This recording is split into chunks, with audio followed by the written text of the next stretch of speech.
көре алмаушылық және көре алмайтын адамдарға ислам тұрғысынан дұрыс реакция. Енді адам баласының, кез келген адамның жаман қылығы көре алмаушылық, қызғаныш, жаңағы басқа деген адам бойындағы болмыс, бұл әрине енді Алла тағала тарапынан берілген кез келген қасиет өз орнында қолданылу керек. Бірақ жалпы алған кезде көре алмаушылық, дінде хасад дейді, бұл адам баласына жақсылық алып келген дүние емес. Өйткені көп жағдайларда біз дүниеге қызығушылығымыздан, дүниеге деген ынтызарлығымыздан осындай нәрселерге барып жатамыз. Бір адамдардың өміріне, бір адамдардың материалдық игілігіне, бір адамдардың денсаулығына, шын мәнісінде жаңағы өзімізде кейде бола тұра, біреулерде де бола қалса, неге менде ғана болмайды деген сияқты, неге онда болып қалды деген сияқты, сондай бір көре алмаушылыққа барады.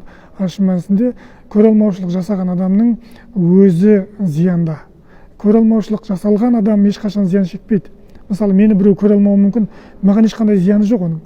Көре алмай жүрген адам, егер мен біреуді көре алмайтын болсам, мен өзімді жегідей жеймін.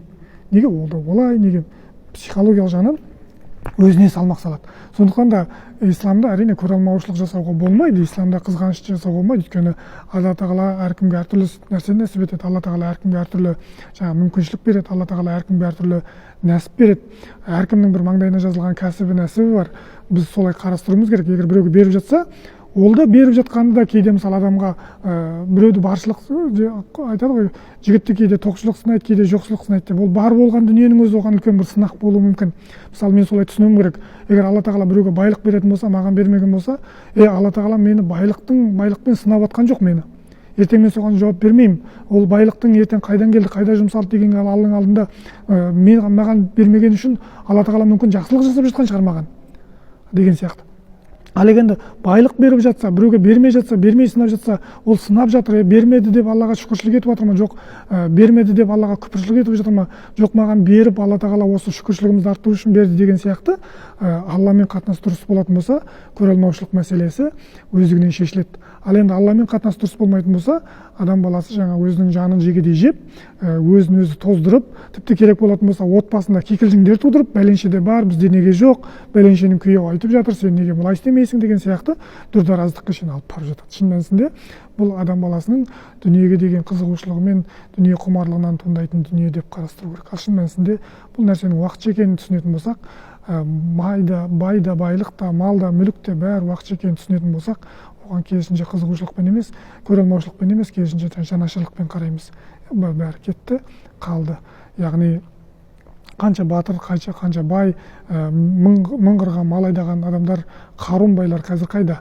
Сондықтан да осы тұрғыдан ислам қарауды үндейді және сол тұрғыдан реттейді. Бұл деген сөз байлыққа ұмтылмау керек деген сөз емес. Дұрыс ұмтылу керек, еңбек ету керек, бірақ біреудің қолындағы қызығушылықпен, көре алмаушылықпен қарамау керек. Яғни ол Алла тағаланың оған қатынасы, оның Аллаға қатынасы басқаша болғаннан сол сондайға ұрынып жатыр, яғни сондайға түсіп жатыр. Әйтпесе біз бұл нәрселерді жаңағы Алла тағаланың тіпті кейбір кездерде үкіміне қарсы шығу болып қалады. Неге мысалы бәленшеге байлық берді десек, Алла тағаланың бергеніне біз наразылық сияқты болып қалады. Сондықтан да Алла кімге байлық береді, кімге беріп сынайды, кімге бермей сынайды.